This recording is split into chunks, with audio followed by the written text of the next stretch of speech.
At our first national summit 10 years ago, I said education was like an 8-track tape in an iPod world. I thought it was really cool to pull out my iPod, thinking I was a very hip guy 10 years ago. I held up my Nano as an example of transformational innovation. That same year, Apple launched its first App Store.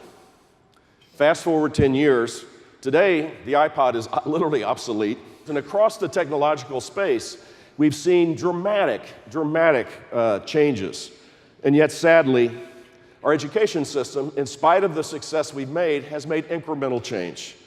The global economy is evolving at warp speed and a rapid pace of change that is far outpacing the adoption and implementation of education reform. Our education system, even with the progress, again, that you all have made, virtually remains the same as it was 50 years ago and even 100 years ago in some ways.